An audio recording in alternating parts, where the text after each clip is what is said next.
Yang sering jadi pembantu ya Maya. Romo Yus mati lagi mimpin misa. Yang artinya apa? Selamat datang Romo Eko. Welcome Kuenoktem Romo Eko. Telah hadir umat dari Keuskupan Agung Kupang, Keuskupan Atambua, bahkan Timor Leste. Romo Eko, kami persilakan untuk memulai pewartaan. Bapak Ibu silakan, yang baru datang silakan duduk.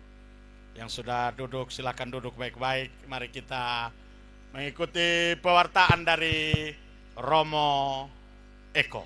Silakan Romo Eko. Terima kasih Romo Amansi. Salve. Selamat malam semuanya. Baru satu kali ini saya memberikan rekoleksi seminar di alam terbuka. Tepuk tangan. Ini semua terjadi karena kurang dana.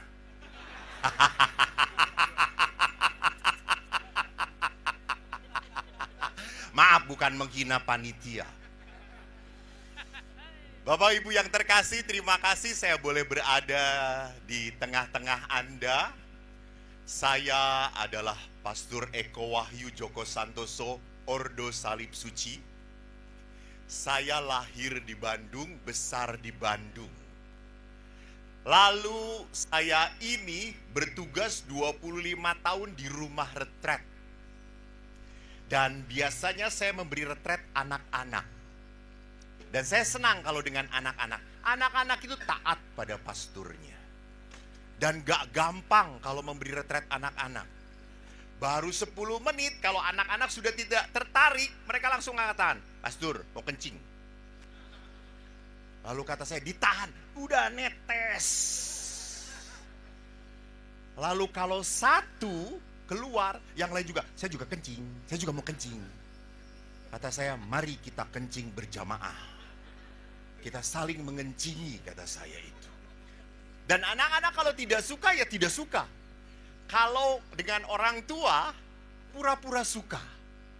Pura-pura mendengarkan, tapi tidak ngerti apa-apa. Nah, waktu 25 tahun saya memberi retret, saya paling sedih kalau sudah ibadat malam. Kalau retret dengan anak-anak itu gampang. Gampang sekali membuat mereka menangis, gampang. Matikan lampu, pasang lilin, setel saja lagu. Di doa ibuku nama mama, mama, maaf mama, maaf. Bayangkan ibumu yang sedang sedih, mama, maaf mama, maaf. Bayangkan kalau ibumu malam ini meninggal, jangan mama. Mereka langsung kejut-kejut. Tetapi yang paling membuat saya terharu, kalau mereka sudah duduk berlutut di depan salib, lalu mereka berdoa. Hampir 70% anak-anak berkata, "Tuhan, aku ndak mau ayah ibuku cerai. Aku sedih ayah ibuku suka bertengkar. Aku sedih kalau mereka bertengkar, aku ketakutan Tuhan." Itu yang membuat saya ingin sekolah konseling keluarga. Karena dulu saya berpikir jadi pastor itu berat. Setelah melihat dan mendengar kesaksian pasangan suami istri, lebih berat. Apalagi pernikahan Katolik 1 sampai mati. Maka banyak bapak-bapak belum mati sudah mati. Coba saya tanya di sini, Bapak-bapak, siapa yang datang kemari karena disuruh istri? Angkat tangan. Lihat saudara-saudara, lihat. Ini suami korban istri.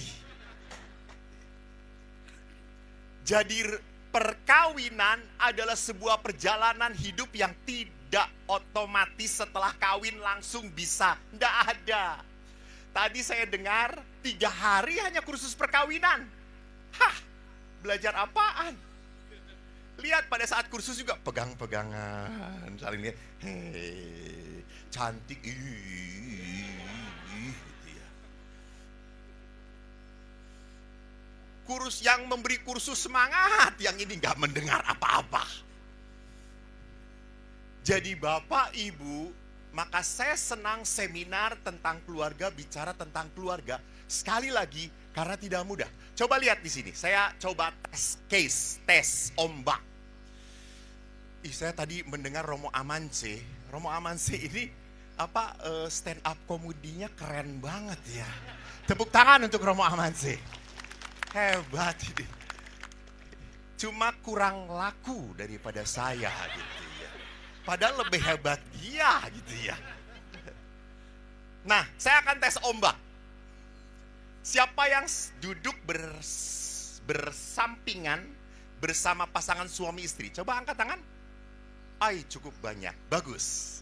Siapa yang sudah 5 tahun perkawinan? Angkat tangan. Oh, banyak. Oke. 5 sampai 10. Ibu wajahnya sudah tua baru 5 tahun perkawinan. Woi, terlambat jatuh cinta ya. Ibu salah toh, bukan 5 tahun perkawinan. Pasti lebih toh, kelihatan dari wajahnya seperti Abraham dan Sarah. 5 sampai 10 tahun perkawinan. Oke, banyak. 10 sampai 15 tahun perkawinan. Banyak juga. 25 tahun, 20 sampai 25 tahun perkawinan. Woi, banyak. 25 sampai 30 tahun perkawinan. Woi. 30 tahun ke atas. Kok kuat ya? Tepuk tangan untuk mereka. Wow, banyak sekali. Nah, sekarang saya coba cek. Suami istri, nanti angkat tangan begini ya. Begini. Nanti kalau saya melemparkan pertanyaan, menurut Anda siapa? Bisa tunjuk kepada pasangan atau saya gitu ya. Jelas? Coba. Kalau menurut saya, misalnya, angkat tangan ya. Coba angkat tangan dulu. Suami istri. Yang samping suami istri, bapak suami istrinya kan gak ada. Yang samping suami istri yang sah. Bukan pinjaman malam ini. Ya, yang sah. Coba cek. Kamu, belakang ya. Tinggal belakang ya. Contoh saya tanya. Kalau yang menurut Anda dia. Kalau menurut Anda saya gitu ya. Angkat tangan. Siapa yang kalau tidur ngorok?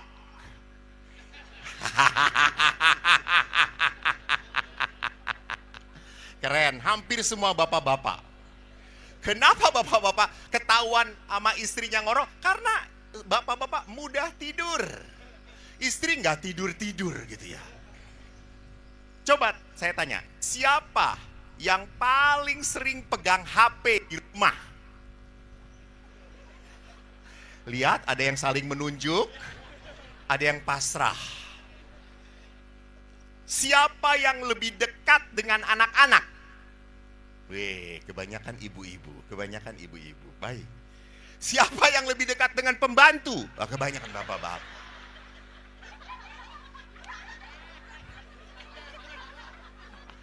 Ya, karena suka menyuruh pembantu gitu. Menyuruh istrinya ditempeleng.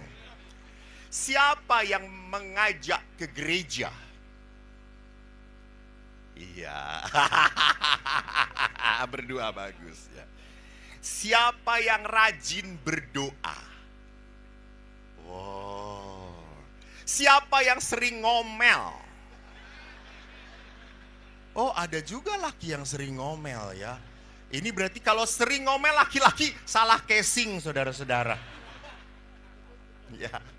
Siapa yang paling sering bersama anak-anak? Oke, ibu-ibu, oke. Siapa yang sering keluar rumah? Oke, banyak. Baiklah, lihat Bapak Ibu, seringkali saling menunjuk, seringkali pasrah. Itulah perkawinan. Maka dari itu mari kita lihat. Kita cek, keluarga bahagia, mimpi atau kenyataan? Kenyataan. Biasanya Para istri bahagia, bahagia. Para suami diam saja. Memang istri saya bahagia, pastor. Dia bahagia di atas penderitaan suami. Jadi saudaraku, kalau yang namanya bahagia itu artinya apa? Bukan dia, saya bahagia, dia tidak. Bukan itu. Oleh karena itu mari kita lihat kenapa dalam perkawinan sering kali orang merasakan bahwa ini saya kemana ya? Ke sini ya? Oke. Kok udah lewat? Kok sering apa merasa kok setelah menikah tidak seperti yang saya harapkan. Maka dalam perkawinan saya sering mengatakan apa? High expectation, low preparation. Terlalu banyak apa? Mimpi. Bu, Anda jangan berkata, Romo, pastor, waktu pacaran, dia selalu mengantar. Baik banget, ngobrol. Halo ibu-ibu, waktu pacaran itu semua iklan. Iklan. Anda tahu iklan asuransi? Hayo. Itu. Laki-laki, maaf para laki-laki. Laki-laki kalau ada maunya dikejar sampai kemanapun. Itu laut, pulau apa, selat apa ini?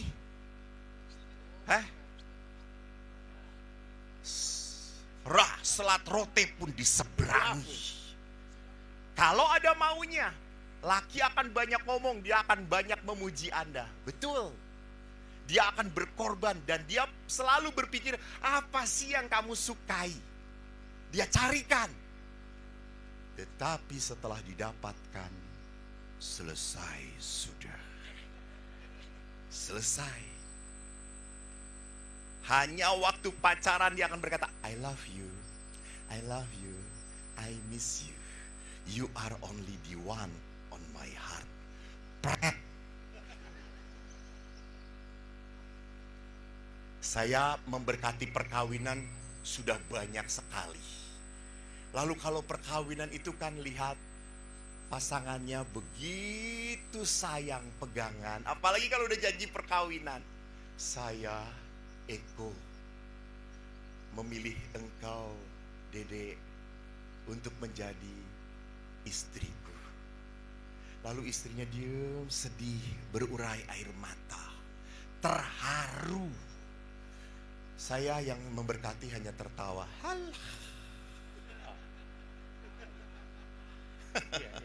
Kau akan mengalami bertahun-tahun.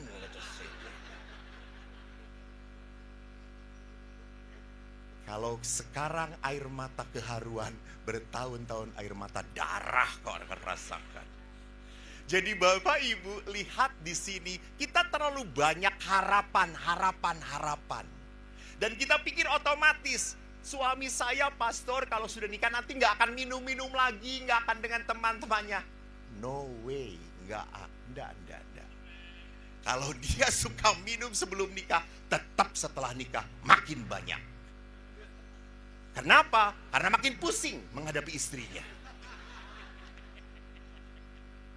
Maka kan saya pernah waktu di Medan sana ada seorang istri dan suami datang konsultasi.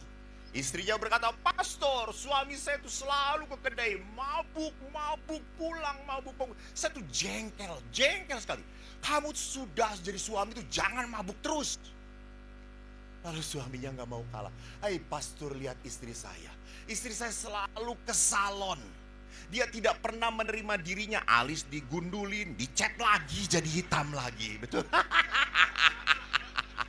Bulu mata lah dipanjang-panjangin.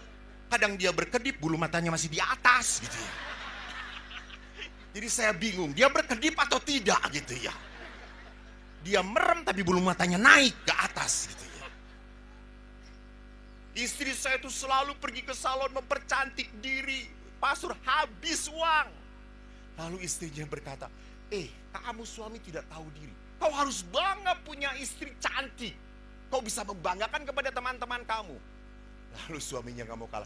Mama, justru itu saya mabok supaya melihat kamu cantik terus.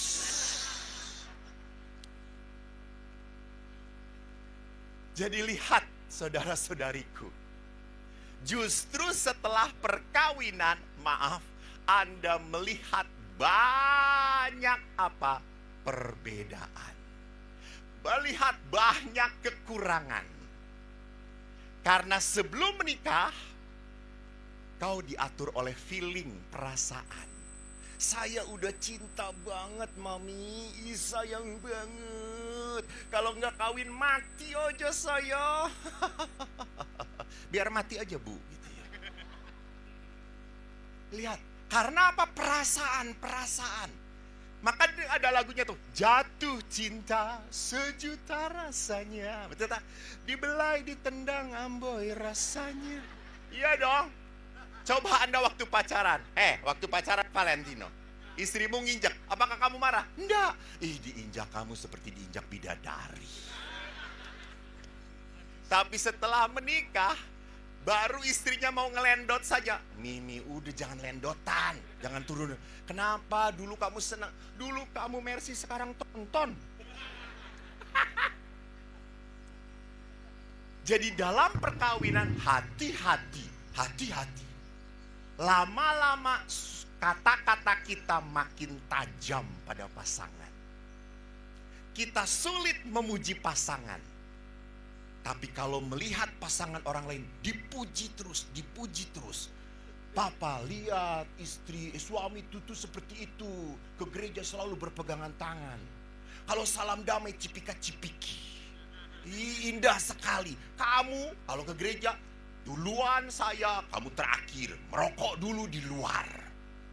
Sudah gitu salam damai, kau salami dulu tante-tante yang lain. Baru saya.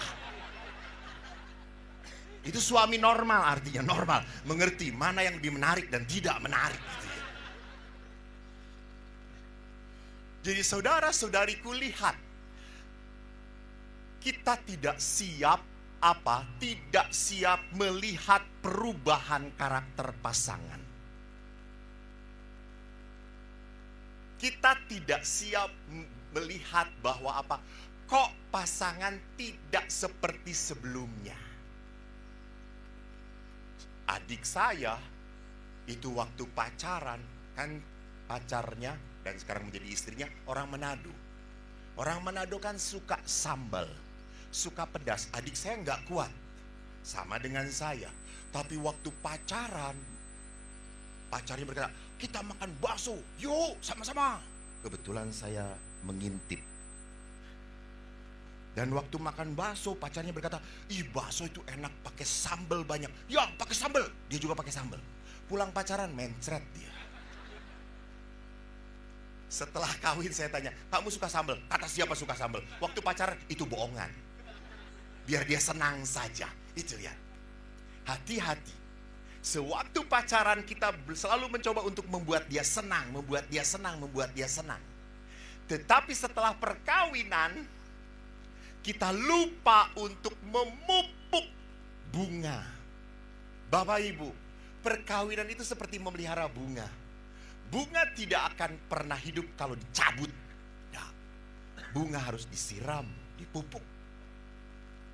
Sering kita mencabut mencabut cinta dengan kata-kata kepahitan. Dengan cuek. Dan lihat, high expectation, low preparation.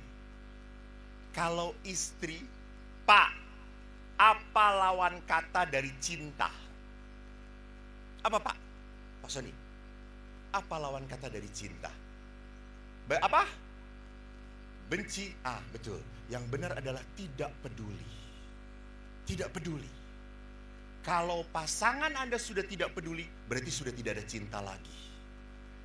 Maka ibu, bapak-bapak sadar kalau istri itu WA, telepon itu kepedulian.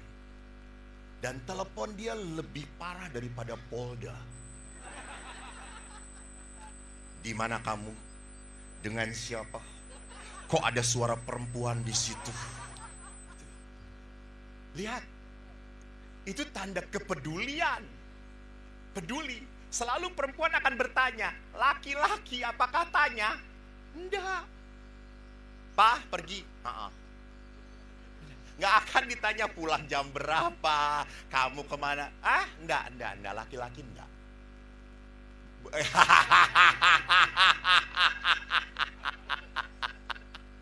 Bukan tidak berani tanya, tetapi praktis. Mereka percaya. Maaf, pertanyaan saya, apakah ada laki-laki yang takut kehilangan istrinya? Tidak ada.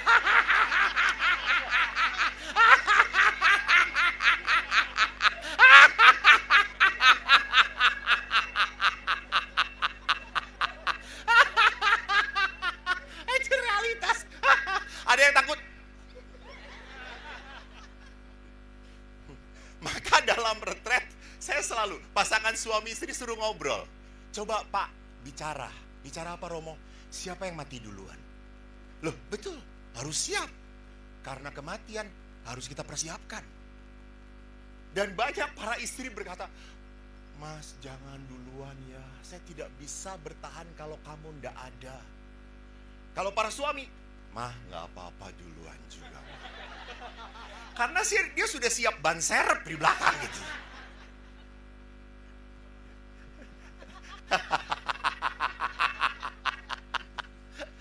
Jadi lihat bahwa kenapa ada dua tipe karakter yang berbeda, laki dan perempuan. Gitu. Maka jangan pernah berpikir dia harus jadi seperti saya. Nggak bisa. Jangan harap istri Anda seperti yang kau bayangkan atau suami seperti istri bayangan. Nggak bisa. Sampai kapanpun para istri, Anda berdoa, suami, berdoalah kalau Anda berhasil saya kasih mobil. Tuhan semoga istri saya nggak cerewet. Anda makin novena, makin cerewet. Nggak ada, itu karakter. Gitu ya. Maka mari kita lihat, kekecewaan hidup perkawinan itu terjadi apa saja. Ada 4 poin yang ingin saya ingatkan. Situasi yang bisa mencabik-cabik hidup perkawinan. Pertama adalah apa? Tidak merasa nyaman di rumah. Maaf, kenapa bisa terjadi? Karena komunikasi yang harusnya baik, malah komunikasi itu menjadi buruk. Lihat kalau Anda ngobrol dengan suami istri, ujung-ujungnya apa? Bertengkar, berkelahi. Ujung-ujungnya berkelahi. Pelan-pelan, gimana itu? Emangnya kamu mikirin? Ya mikirin. Gak pernah kamu mikirin. Gitu, itu dia. Membentak. Maka seringkali komunikasi yang terjadi antara suami istri adalah apa? Menyerang, menyalahkan, menghina, menuduh, curiga. Dan mengkritik pasangan. Kata kritik itu selalu dipakai sama kamu tuh ya selalu aja nggak pernah datang pas waktunya. Kamu tuh selalu nggak pernah pegang janji. Lihat, selalu itu adalah kritik. Atau tidak pernah. Kamu tuh tidak pernah ingat hari perkawinan kita. Kamu tuh tidak pernah ingat hari ulang tahun saya. Lihat, kamu tuh tidak pernah membereskan piring kalau habis makan. Kamu tuh tidak pernah bantu aku kalau aku sedang sibuk. Lihat. Padahal pernah sesekali. Ya toh, tetapi kata tidak pernah ini adalah kritik. Ini mematikan. Tetapi kalau Anda komplain, boleh Anda komplain, mengeluh pada pasangan boleh, tapi tidak mengkritik. Apa bedanya? Kalau mengeluh misalnya, Pak, saya tuh ya sedih, jengkel, kesel. Kalau kamu habis makan, kamu ndak bawa ke belakang. Ndak perlu dicuci, bawa aja ke belakang. Saya tuh kesel, saya tuh seperti pembantu, Pak. Nah itu komplain. Jadi kalau komplain itu adalah mengungkapkan perasaan. Kalau kritik itu sudah menjatuhkan, sudah menyalahkan. Saya kan pernah memberi retret di Pratista untuk Pak Sutri. Lalu saya berkata, tolong ibu-ibu Anda jalan berdua, pegangan, tenang. Gak perlu ngomong, nikmati aja pegangan jalan berdua. Tidak bicara, kata saya itu. Dan Anda tahu bagi wanita itu sesuatu yang sulit sekali. Tidak ada wanita yang tidak bisa menahan diri. Lalu, lihat. Selalu akan ngomong, akan bicara. Itu kekuatan wanita. Coba saja kalau wanita punya masalah. Kalau pria punya masalah. Apa yang akan dilakukan oleh pria? Diam, menarik diri. Sedangkan kalau wanita punya masalah, apa yang akan dilakukan? Bicara. Anda punya masalah, seluruh Kupang tahu. Akan bicara, ngomong perempuan itu. Dan suatu saat saya mengatakan, coba jalan berdua, jangan ngomong, diem. Saya itu kan, rumah retret kami itu kan ada hilly, jadi ada di atasnya lalu di bawah jalan. Lalu saya di atas memperhatikan. Ada seorang istri dengan seorang suami jalan. Di kami itu ada hewan-hewan beberapa. Lalu dia lihat bebek, entok yang gendut itu. Lalu istrinya nggak tahan. Ngomonglah dia, Pah, lucu ya entoknya. Lalu suaminya, ya gendut kayak kamu. Ributlah akhirnya mereka.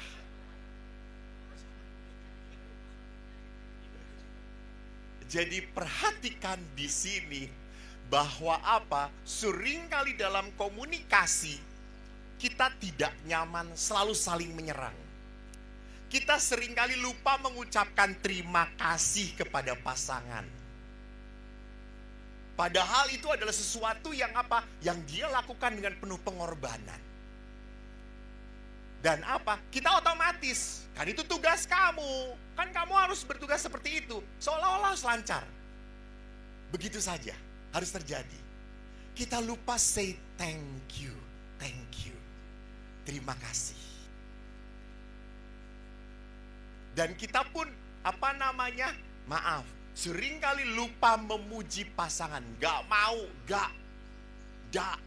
Ingat, jalan terpendek adalah dari kepala ke mulut. Betul. Tetapi justru jalan itulah yang paling berat. Kita tahu, suami saya itu baik, tapi malas ngomongnya. Istri saya itu cantik, saya gak mau ngomongnya. Saya punya teman pastor. Pastor ini sudah senior 85 tahun usianya. Tinggal di Biara. Pastor ini hebat. Walaupun tinggal di Biara, banyak ibu-ibu datang kirim makanan.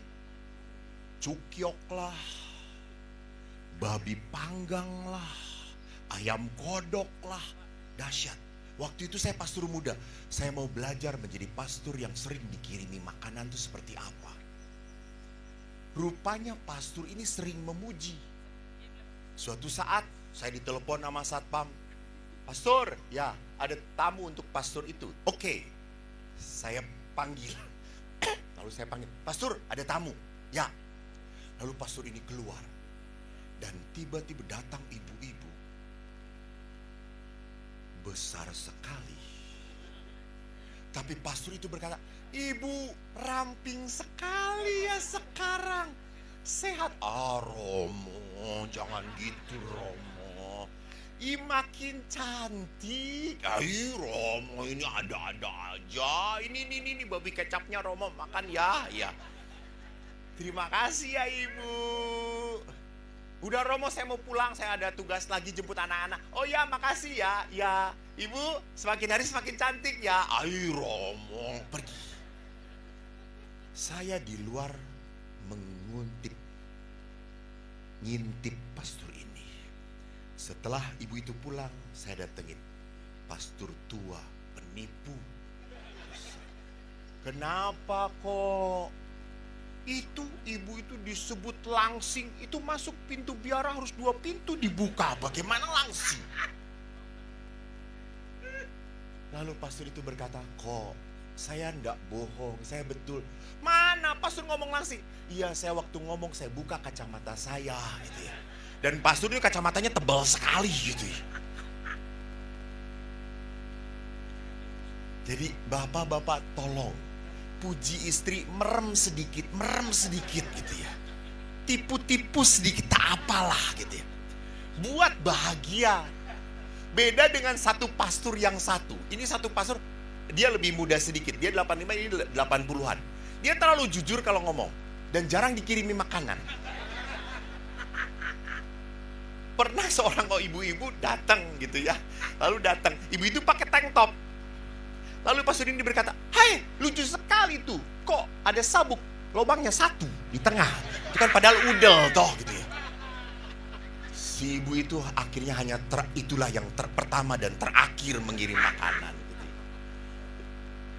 Jadi saudara-saudariku, mari kita lihat bahwa rupanya seringkali rumah tidak menjadi tempat yang nyaman. Tidak menjadi tempat yang dirindukan. Hati-hati, apalagi kalau suami istri bekerja. Berangkat kerja, baterainya masih full. Anak-anak berangkat sekolah pun baterainya masih full. Pulang ke rumah, baterai suami bed, baterai istri bed, baterai anak pun bed. Maka mudah konslet. Hal kecil saja bisa menjadi besar sekali. Apalagi, nanti saya perlihatkan, apalagi tumpukan bertahun-tahun. Tumpukan bertahun-tahun. Maka ada ibu-ibu, bapak-bapak berkata, "Pastor, saya itu aneh. Kenapa? Setelah 30 tahun perkawinan, saya pegang istri saya, tidak ada setrumnya sama sekali. Lalu, kalau pegang suster, saya nyetrum, pastor." Gitu. Sudah tidak ada sengatan-sengatan lagi. Hati-hati. Bahwa apa? Seringkali feeling, perasaan setelah sekian tahun perkawinan sudah mulai hambar. Sudah mulai tidak terasa. Maka pernah bapak-bapak tua datang ke gereja. Sudah tua sekali. Dia pegang istrinya di Medan itu.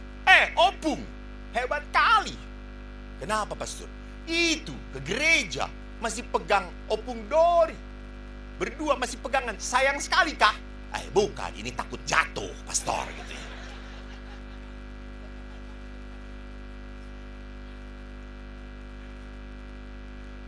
Jadi mari kita lihat bahwa di dalam perkawinan kalau tidak hati-hati, maaf juga, akhirnya rumah tidak nyaman. Hati-hati. Seringkali tiba-tiba kita punya kesibukan. Pelayanan lah. Hobi olahraga lah. Hobi outing dengan teman-teman lah.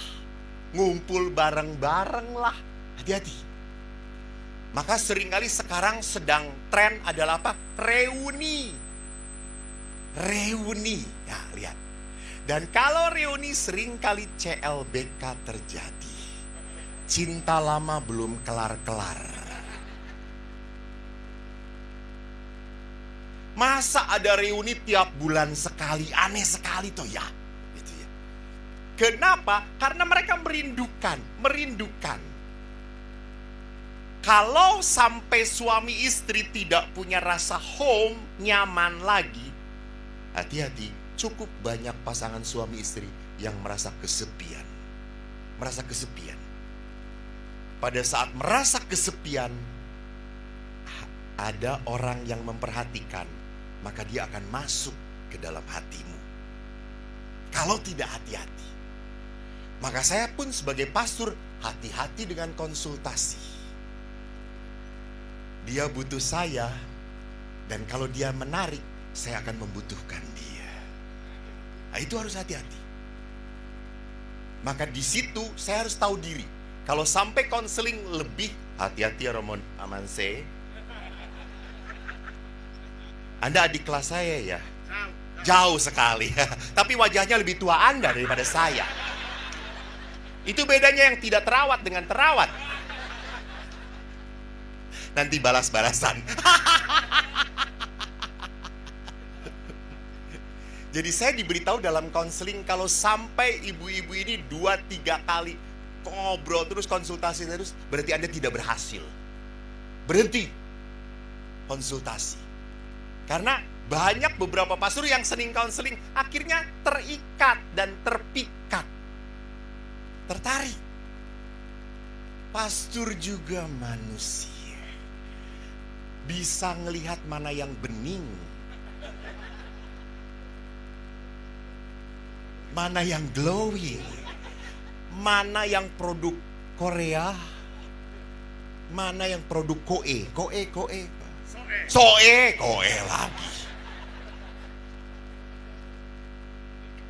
Koe itu kamu bahasa Jawa ya.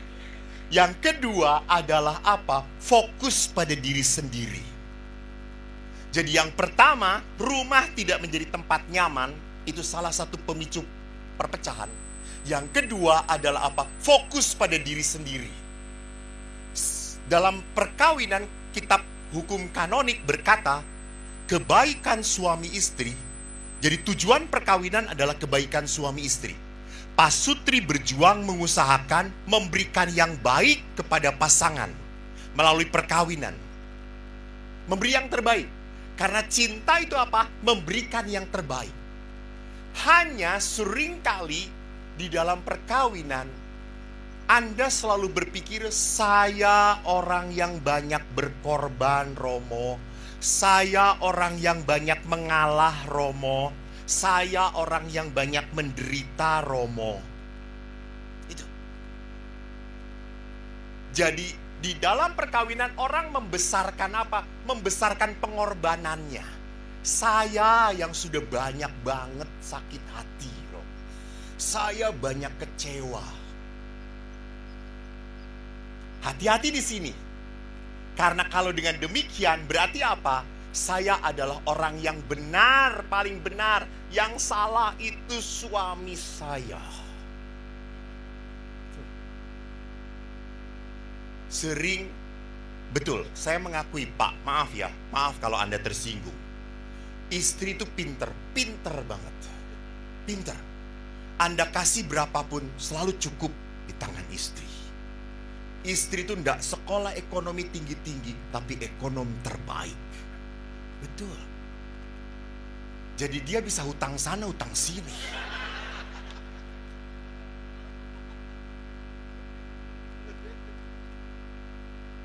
Dia berani apa malu untuk siapa? Untuk keluarganya.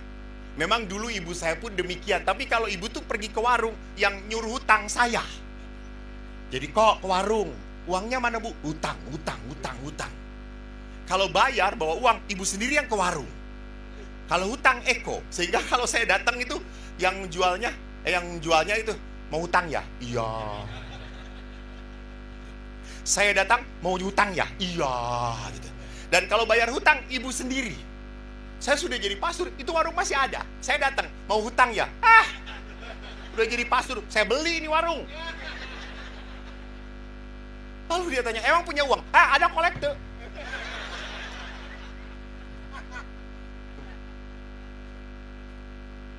Jadi perhatikan, seringkali apa kita lupa bahwa Anda bukan orang yang sendirian berkorban dalam perkawinan. Tidak, pasanganmu pun berkorban.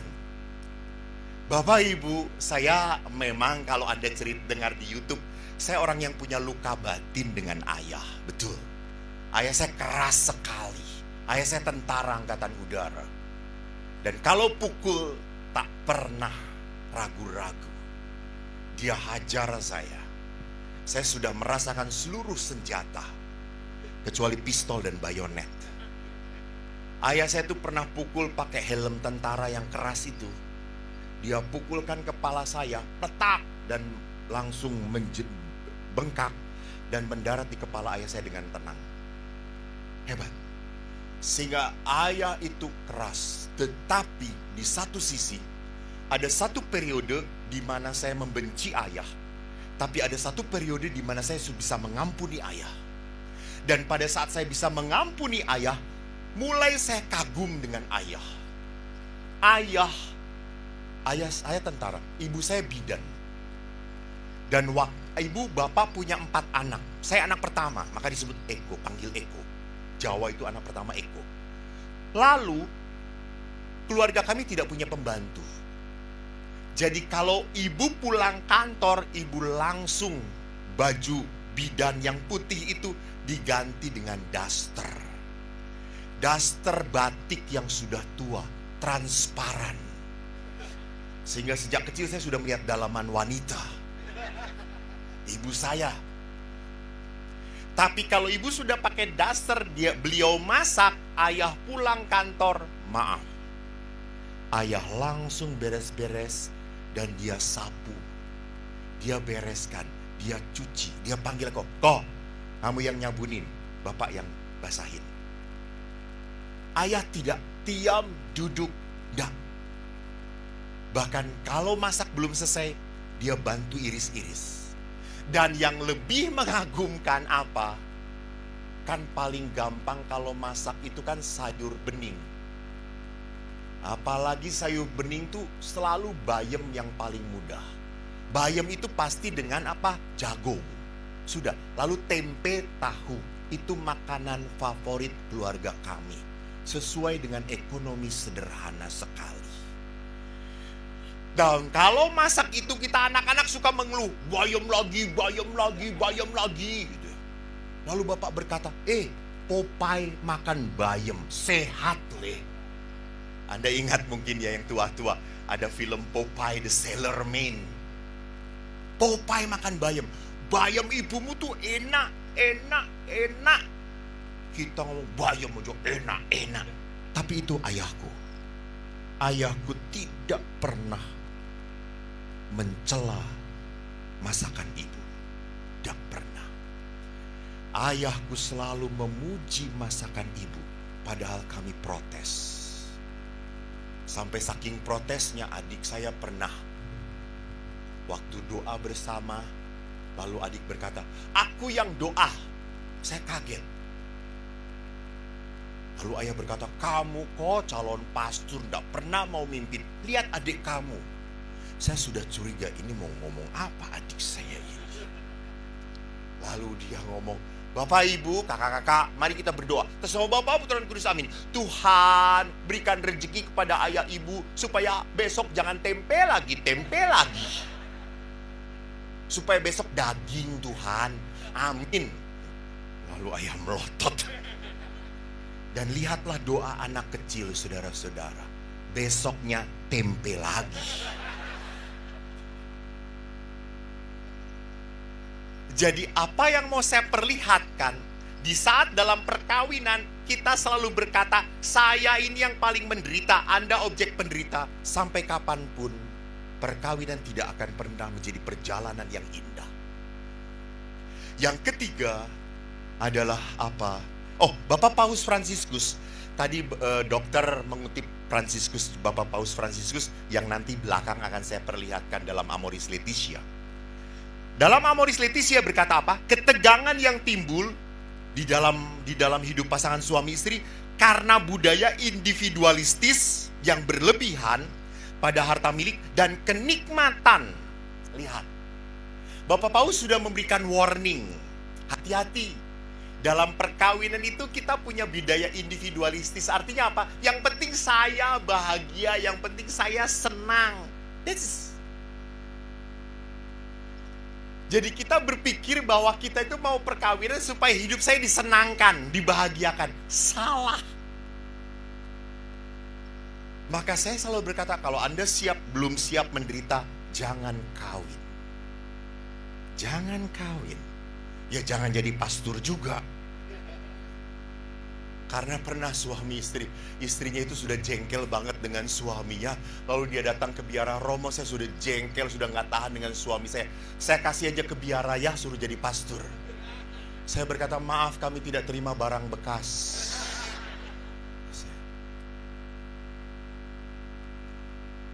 Jadi Bapak Ibu, lihat di sini. Kalau di dalam perkawinan, maaf, jangan lupa, setelah perkawinan tidak ada kata saya lagi. Ingat dong dalam janji perkawinan. Anda ingat nggak? Pasti lupa karena cuma sekali seumur hidup. Kami pastor ingat setiap saat ngedengerin. Jadi itu yang tadi saya bla bla bla memilih engkau bli bli bli menjadi pas istriku. Saya, ini bagus, akan mengabdikan diri kepadamu dalam untung dan malang, di waktu sehat dan sakit. Saya akan bersamamu sampai mati. Edan gak? Hebat. Jadi bapak-bapak sadarlah, seperti apapun Anda, ada yang mengurus.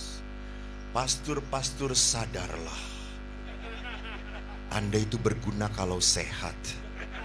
Kalau tidak sehat, panti jompo. Gak mati-mati, masukkan ke laut. Pak, lihat, itu indahnya perkawinan. Anda sakit pun masih ada yang ngurus. Anda gak bisa apa-apa di kursi, tetap ada yang menyayangi. Tetap. Saya kalau sudah pulang seminar malam-malam, masuk angin, gak ada yang kerokin saya. Gak ada. Maka saya cari pojokan pintu, saya kasih minyak, saya gosok-gosok sampai merah. Self-service, you know. Tuh lihat. Saya pulang ke pastoran, makanan sudah dingin. Lihat pastor-pastor, belum makan kok? Belum. Oh, ya sudah. Udah. Menyedihkan. Saya harus buat super mie sendiri, nyeplok telur sendiri, makan sendirian. Itulah nasib, begini nasib seorang bujangan seumur hidup. Dan Anda tidak. Anda mempunyai orang yang merawat Anda. Lihat peristiwa COVID indah banget. Saya sampai salut kepada beberapa pasangan suami istri. Istrinya sakit COVID, tidak boleh ketemu siapapun, diisolasi. Suaminya buatin makanan untuk istrinya, dia bawa ke satpam. Pak, tolong kasih ke istri saya. Lalu tolong videokan. Si bapak satpamnya ini pintar, videokan waktu istrinya makan. Sampai, isolasi itu kan harusnya 10 hari toh ya. 10 hari, di hari ke-7 istrinya sembuh, pulih. Dan tiap hari, sampai suaminya itu berkata, "Mah, hebat, kamu cepat sembuh." Lalu istrinya berkata, "Iya, saya cepat sembuh, ingin sembuh karena makanan yang kamu kirim gak enak semuanya." Gitu. Daripada saya mati karena makanan kamu gitu. Lalu kenapa kamu makan? Saya hargai pengorbanan kamu. Lihat. Dan saya pernah kena COVID juga di pasturan. Halo, apa yang terjadi? Saya keluar kamar, pastor teman saya ngeliat, langsung tutup pintu. Kurang ajar nggak gitu ya? Saya gedor pintunya, semoga COVID. Wah, kata saya itu.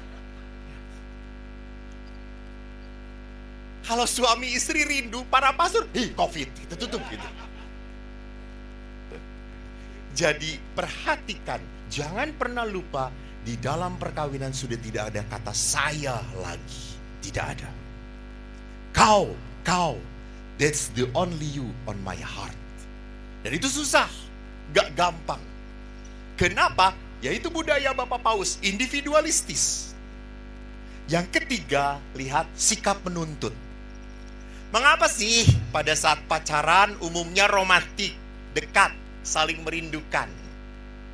Tetapi mengapa setelah menikah banyak masalah, tidak harmonis, terasa hambar, tidak nyaman, tidak merasa at home? Kenapa bisa terjadi? Jawabannya adalah, kecepatan. Pada masa pacaran bisa saling menyesuaikan, menampilkan yang terbaik.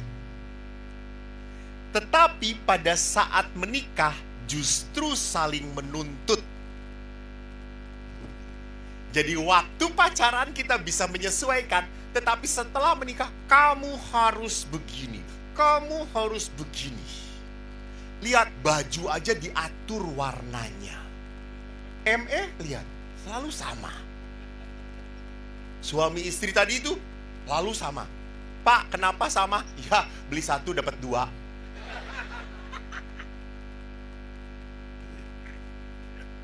Banyak sekali suami, nih kamu pakai ini gitu ya. Kan namanya perempuan itu selalu ingin indah-indah. Apalagi kalau resepsi, toh lihat. Coba Bu, Pak, nanti ibu-ibu tolong pulang ke rumah, bandingkan baju ibu dengan baju bapak. Lebih banyak punya siapa? Bapak nggak berani ngomong? Karena nasib bapak terancam kalau ngomong.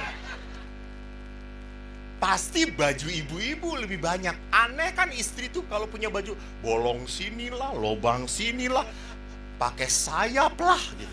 Bapak-bapak batik, lurik itu sudah putih, selesai. Namun mari kita lihat bahwa itu tadi, saya selalu menuntut supaya apa? Pasangan seperti yang saya mau, seperti yang saya mau. Apakah terjadi? Tidak, dan Anda akan capek, lelah. Suatu hari seorang ibu datang kepada saya, Romo, suami saya itu belum Katolik. Saya selalu berdoa kepada Tuhan, novena ke Gua Maria supaya suami saya bertobat. Gak bertobat-tobat, Romo. Gak mau dibaptis. Saya sudah capek, jengkel. Tolong Romo berdoa. Terus saya mengatakan, Ibu, ubah doa Ibu. Bagaimana saya berubahnya? Tuhan, terima kasih, saya menerima suami saya. Nggak mau, saya ingin dia jadi Katolik. Ibu keras kepala. Pergi, kata saya tuh. Jangan datang dan minta nasihat lagi ke pastor. Pergi. Pastor galak, biarin, saya bukan suami ibu.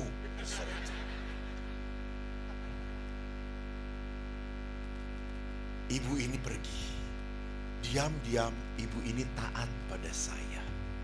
2 minggu kemudian dengan wajah cerah dia datang pada saya. Pastor, terima kasih. Kenapa? Suami saya nggak dibaptis sampai sekarang. Nggak mau jadi Katolik.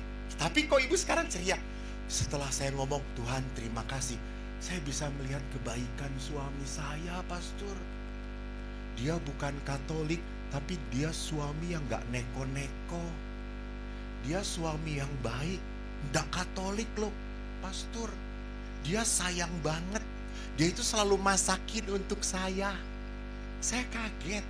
Oh, dia suami yang baik. Nah, Bu, suami Katolik belum tentu baik. Saya tidak mengatakan OMK supaya jangan memilih yang seiman, bukan. Tetapi apa yang saya mau katakan, di saat Anda minta supaya dia seperti yang Anda inginkan, sekali lagi, itu Anda salah berdoa. Itu doa egois. Doa yang hanya mau membuat Anda senang. Karena apa? Suami sudah seperti yang aku minta. Dia ada di tanganku. Ku tekan motor dia. Seram memang. Itulah sebabnya saya tidak mau menikah. Betul Roma Amanse? Rumahnya Roma Amanse masih ragu-ragu dengan panggilan hidupnya. Jadi Amoris Laetitia, Bapak Paus mengatakan sebagian orang mencintai dengan cinta yang mementingkan diri sendiri. Mudah berubah seperti cinta seorang anak. Kamu menyenangkan aku, gue bahagia, gue suka.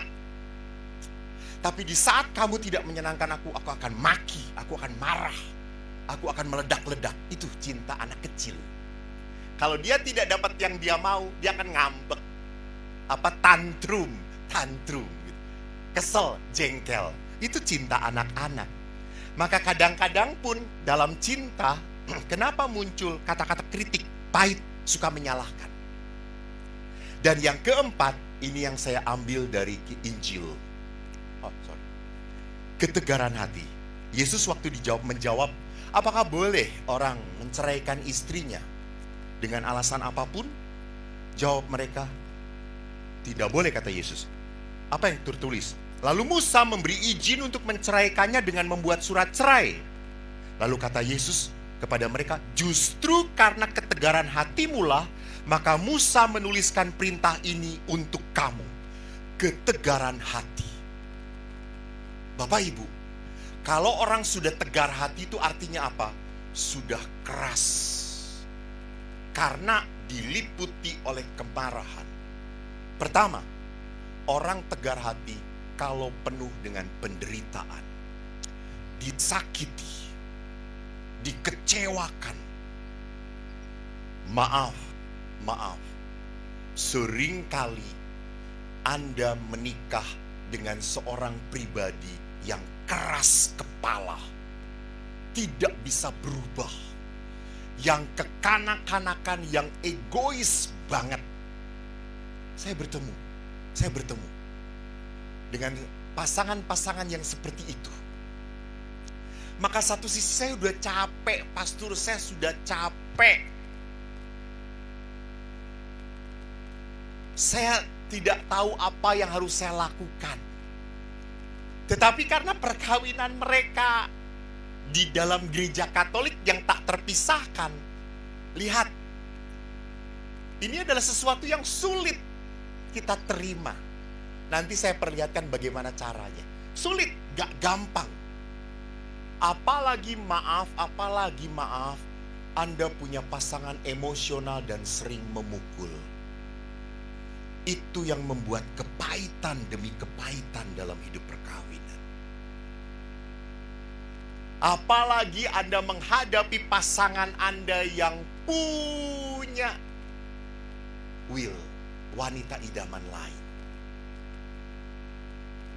Bapak Ibu, maaf ya. Dulu saya awal-awal mendampingi Pak Sutri, yang banyak selingkuh itu pria, banyak. Tetapi sekarang ini cukup banyak wanita yang selingkuh juga. Kenapa? Karena mereka sudah merasa, lu bisa, gua juga bisa. Lu bisa satu wanita, saya satu bus pria.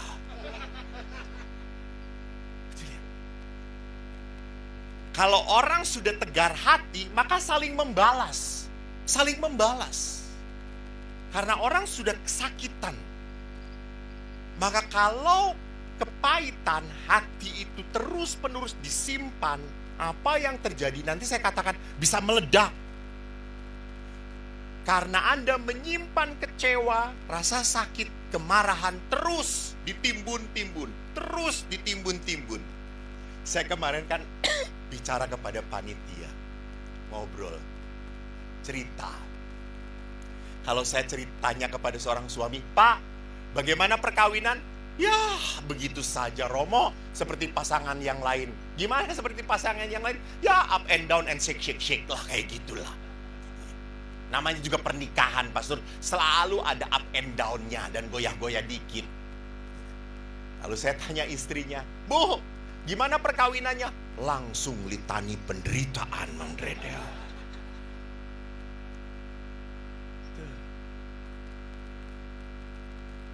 Keluar semua penderitaannya.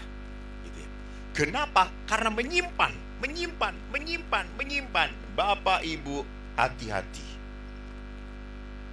Kunci tidak bahagia adalah apa? Anda menyimpan kemarahan. Anda menyimpan kejengkelan terus-menerus. Dan itu adalah apa? Hati-hati. Itu adalah karya setan. Itu karya iblis. Untuk membuat Anda tidak bahagia. Halo, Tuhan tidak pernah ingin anak-anaknya menderita. No. Lalu kenapa Anda menderita? Karena Anda menyimpan masalah. Anda menyimpan kekecewaan. Anda menyimpan rasa marah terus. Bodoh itu karya iblis, coy. Allah, Yesus kan mengundang apa? Marilah kepadaku. Lanjutkan. Kalian semua yang letih, lesu dan berbeban berat. Dan aku akan memberikan apa? Apa? Allah tidak akan memberikan, aku akan memberi beban lagi. No. Aku akan memberikan kelegaan. Itu Tuhan kita. Allah tidak kamu berat, kamu sulit, saya kasih beban. No. Allah akan memberikan kelegaan. Tetapi kenapa kita tidak bisa lega? Because you put your anger inside your heart. Karena kita menyimpan kemarahan terus, kejengkelan terus. Sehingga ibu-ibu hati-hati. Salah satu psikosomatik penyebab kanker adalah apa? Kemarahan. Penyebab tumor, penyebab penyakit-penyakit adalah apa? Kita rapuh jiwa kita. Jiwa kita rapuh, maka penyakit masuk ke dalam diri kita. Anda dengar sebuah kesaksian suster, toh seorang suster, saya lupa dari kongregasi apa, mungkin CB.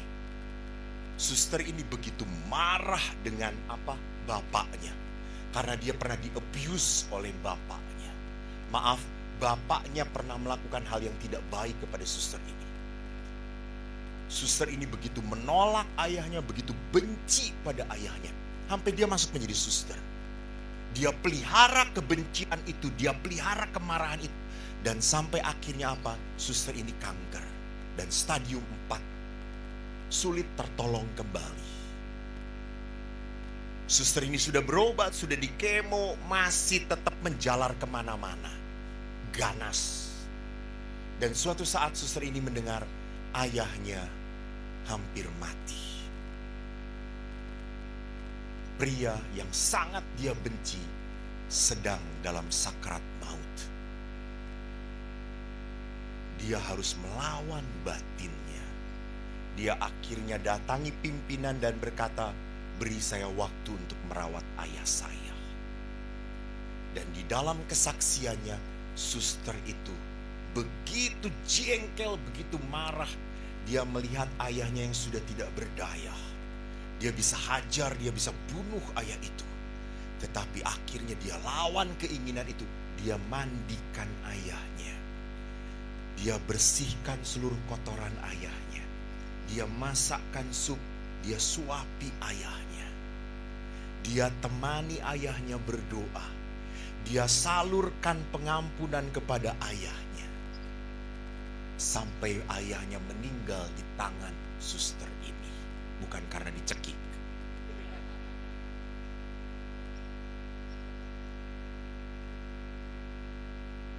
Dan ayahnya meninggal dalam bahagia.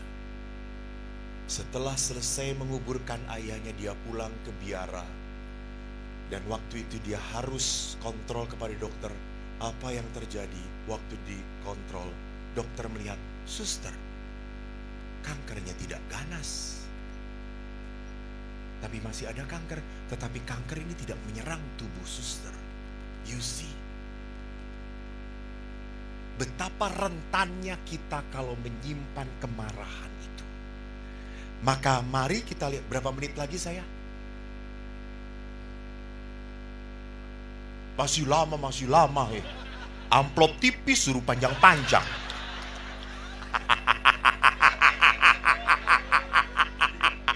Ini tidak serius. Jangan masukkan YouTube, malu saya. Maka tantangan di dalam dokumen Amoris Laetitia bagus. Kita memperlakukan relasi afektif perkawinan seperti memperlakukan materi. Semua bisa dibuang, dipakai, rusak, manfaatkan, habisin, buang. Lihat, hati-hati. Perkawinan pasangan Anda itu bukan barang yang Anda pakai, Anda nikmati, lalu dibuang. Saya sudah gak mau pakai lagi, buang. No, bukan. Dia adalah pribadi yang harus Anda terima, Anda cintai. Bu, waktu Anda menikah, apakah Anda mengagumi suami Anda sebelum menikah? Kagum atau tidak? Coba ngomongnya dengan penuh iman. Bu, waktu Anda sebelum menikah dengan suami Anda, apakah Anda mengagumi suamimu? Hah? Loh ya, saya tanya ibu-ibu, kok bapak yang jawab sih? Gimana sih pak? Anda mengagumi suamimu? Ya. Anda sayang pada suamimu? Tinggal berapa persen sekarang? masih 100. Itu tipu-tipu Tuhan. Syukur, tapi lihat.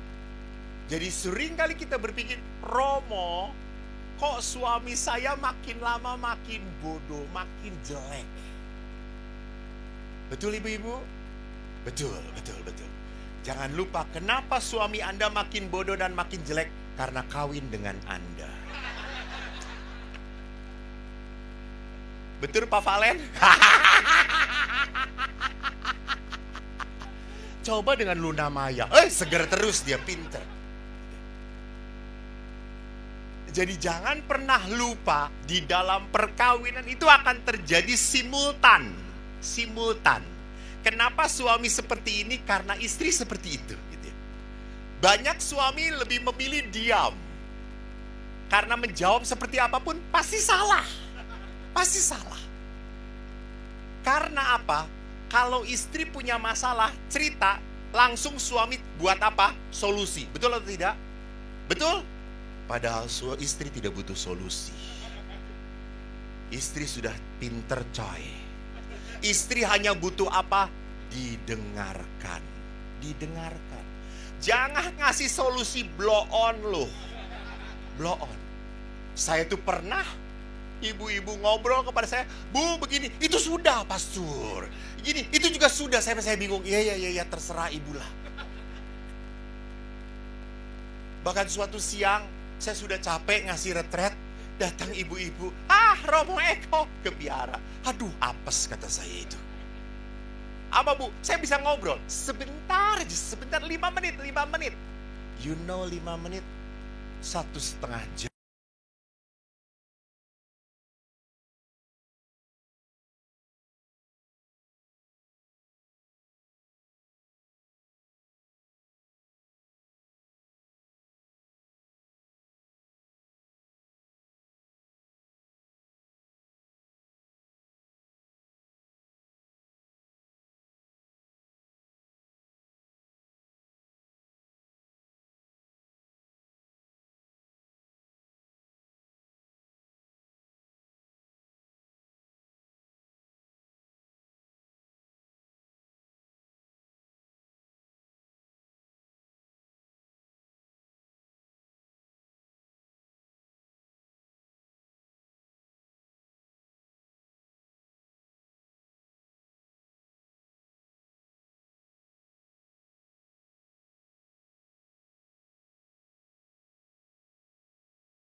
Berhubungan lagi dengan dia, sudah jengkel, sudah marah, please paksakan.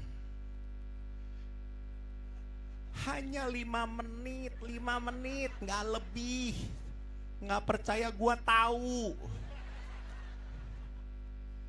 Kan suami itu kalau udah ada maunya, ayo ma, udah lama ma, ma. Dan istri selalu pandai menolak.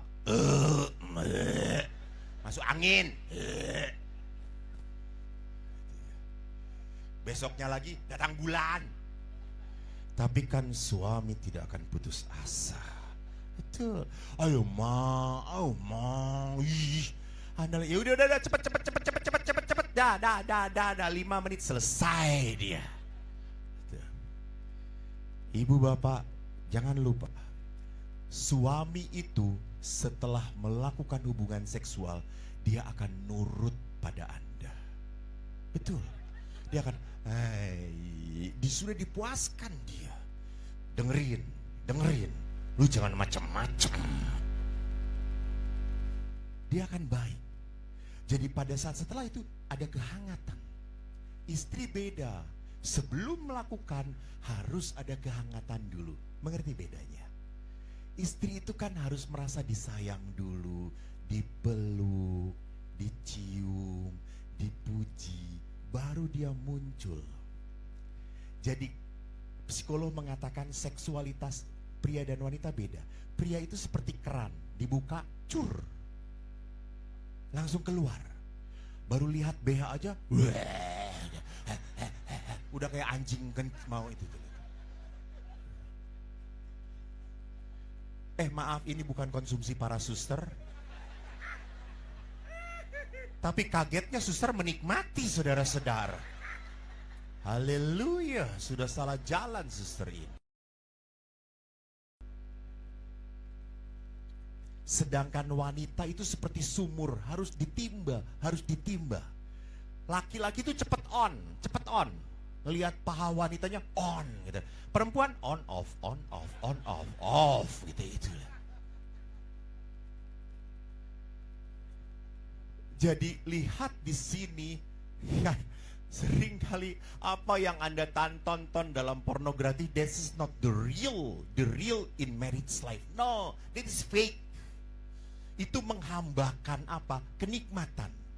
Justru dalam hubungan seksualitas itu, bagaimana saya bisa membuat dia merasa nyaman, merasa aman, merasa dipeluk, disayang. Rasakan.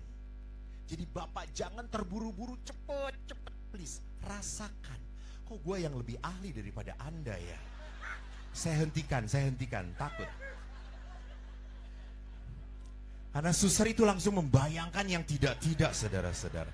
Masalahnya nanti malam mereka berdosa, saya bertanggung jawab pada Tuhan. Yang berikutnya yang saya tegaskan adalah apa? Ketagihan. Amoris Laetitia artikel 51 mengatakan ketagihan alkohol, judi, narkoba, dan kekerasan di dalam keluarga menjadi sumber kekerasan di dalam masyarakat. Jadi betul tadi yang dikatakan, aku lupa. Pastor pendamping ME, ya betul, pastor pendamping ME yang mengatakan apa? Kalau setan mau merusak sebuah bangsa atau gereja, hancurkan keluarga. Keluarga hancur pasti habis panggilan. Keluarga hancur pasti memproduksi apa? Anak-anak terluka. Dan keluarga hancur karena apa? Kalau orang sudah egois, hanya memikirkan kesenangannya sendiri. Suami istri, di saat salah satu pasangan mulai ngomong kasar, dia sudah tidak bisa pakai otak lagi. Dia sudah tidak bisa pakai logika lagi, maka dia ngomong kasar, keras, memukul. Itu paling bodoh. Jadi lihat suami istri, kalau dalam argue, saling bicara, siapa yang tiba-tiba makin keras, kasar, itu sudah tidak punya otak lagi. Dia sudah tidak bisa lagi memberikan argue, alasan, maka dia keraskan suara dia. Keluarga tidak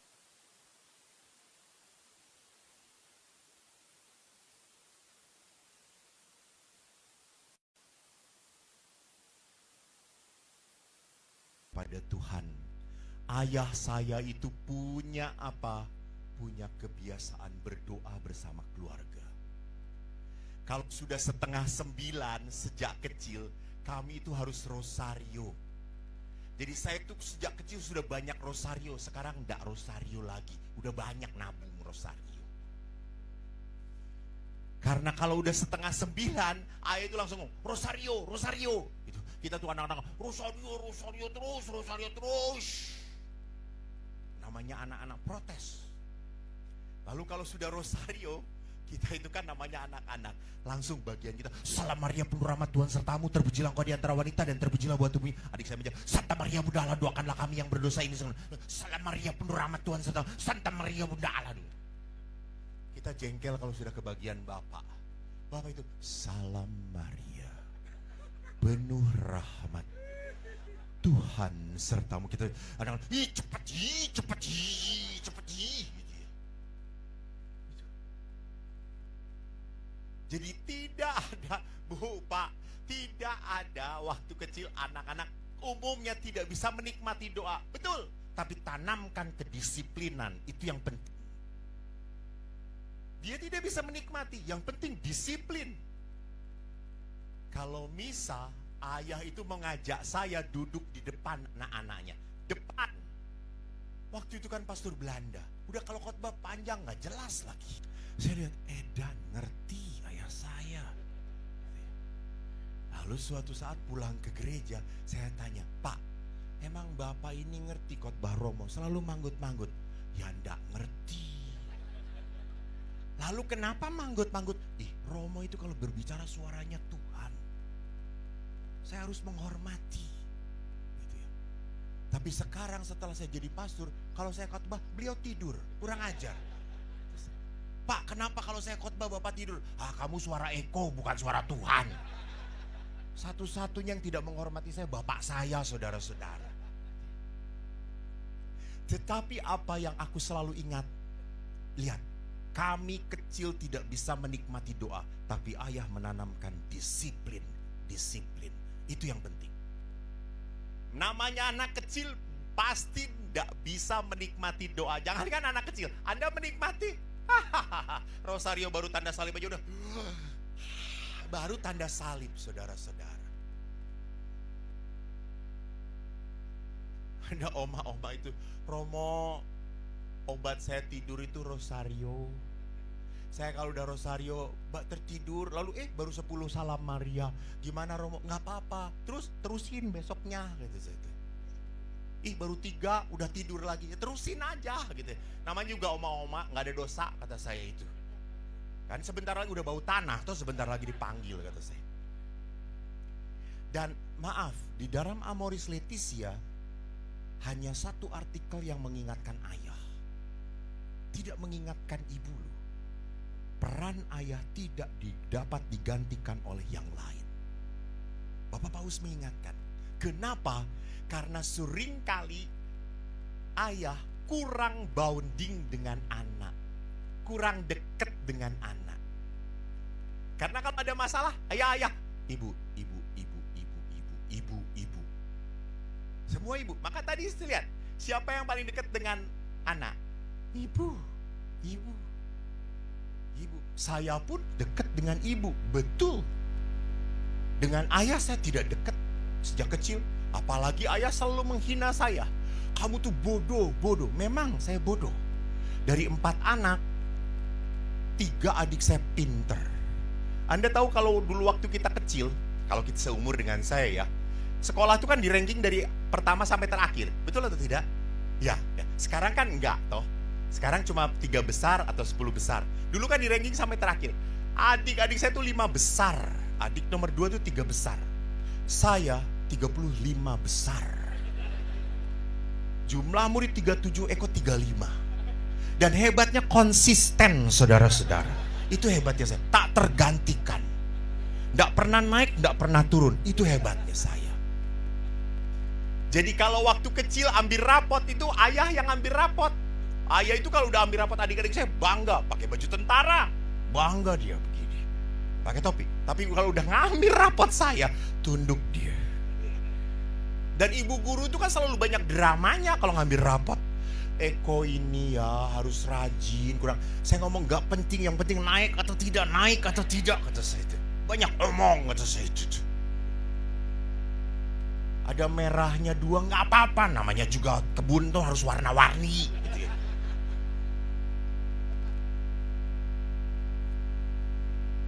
Yang penting naik, yes saya senang. Lalu ayah saya tuh, dengerin, makanya belajar gitu ya. Itu. Dan ayah saya selalu ngomong, kok kamu masuk, kalau SMA masuk IPA. Anda tahu IPA IPS zaman dulu? Anak IPA otaknya di sini, anak IPS di sini, dengkul. Dan saya masuk IPS, saudara-saudara, haleluya. Saya punya otak di sini. Maka saya kalau naik motor helm murah, ini mahal saya lindungin karena otaknya di sini. Sampai ayah itu berkata, kamu tuh bodoh, selalu. Itu iman saya. Saya bodoh.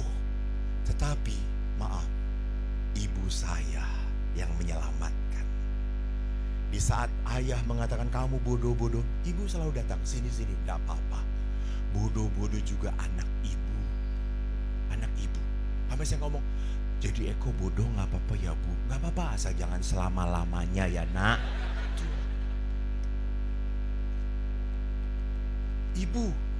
Ibu yang selalu support saya. Waktu saya mau mengatakan saya masuk seminari, bapak saya kaget.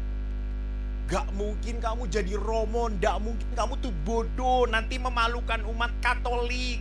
Udah jadi koster saja udah cukup gitu ya. Itu ayah. Dan yang layak jadi Romo itu adik saya. Pinter, lebih suci dari saya, rajin berdoa, baik, dan penurut. Saya minus semuanya. Dan saya ngomong mau jadi Romo, udah jangan, gak mungkin. Saya lama-lama jengkel kan. Saya ngomong, udah biarin, nanti Eko kalau jadi Romo khusus untuk orang-orang bodoh. Dan Tuhan mendengarkan doa saya. Saya tidak mengatakan Anda bodoh. Saya hanya mengatakan panitia bodoh menghubungin saya.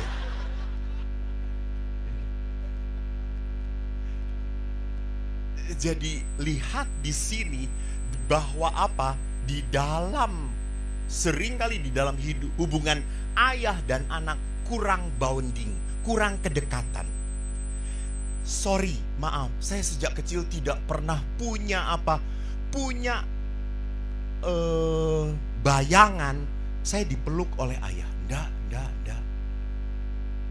Suruh nyebrang saja, ayah berkata, kamu nyebrang. Lihat kiri kanan, selamat. Jalan. Enggak pernah dipegang. Ayah mengatakan, kamu anak pertama, harus mandiri. Saya jalan sendirian. Setelah saya selamat, baru dia menyeberang sendirian. Kurang ajar ayah saya. Kalau dengan ibu, saya pasti dipegang. Kalau dengan ayah, berang sendiri. Itu ayah menanamkan sangat disiplinnya pada saya.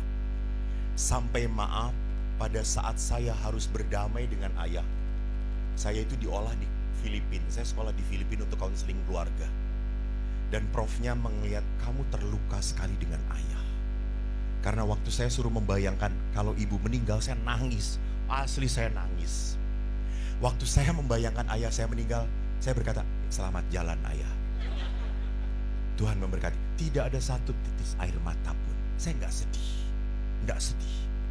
I have no good relation with my dad. Nah, saya tidak pernah merasa kehilangan. Tidak ada seperti sesuatu yang hilang. Enggak. Sampai akhirnya dosen berkata, lu harus perbaiki. Saya pulang ke Indonesia, saya retret bersama papa, mama, ayah, ibu, dan adik-adik. Dan waktu kita retret, adik saya justru cerita, ayah itu kasar kepada kakak. Saya pernah kecil ketahuan merokok. Dan karena ayah berkata, kamu tidak boleh merokok. Merokok habis. Dan waktu SD, teman-teman saya pada merokok. Kalau di Linting, kalau di sini kan pakai daun lontar. Di Jawa pakai daun jagung. Bakonya dari mana? Cari puntung-puntung rokok itu sama anak-anak. Lalu di Linting, pada merokok. Kok kamu ngerokok? Enggak, saya enggak mau. Karena saya tahu, pulang dihajar.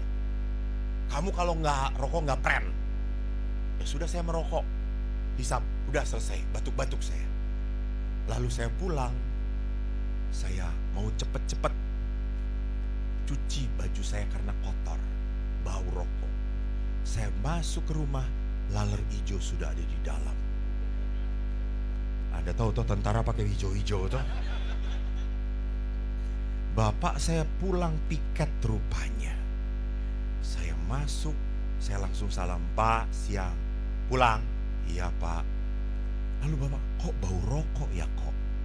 Lalu saya pintar, bau rokok ya Pak? Iya. Mungkin tadi ada tamu. Saya lihat asbak bersih. Lalu ayah deketin saya, kamu merokok? Enggak, Mas Eko merokok, enggak. Kamu merokok? Enggak. Pak, kamu merokok? Iya. Mulailah penganiayaan terjadi. Bab 3, gak selesai. Saya yakin pulang saya dihajar. Saya udah ketakutan. Ibu berkata, ya sudah kalau kamu gak mau pulang, kamu di sini, ibu pulang. Saya ngikutin dari belakang, saudara-saudara.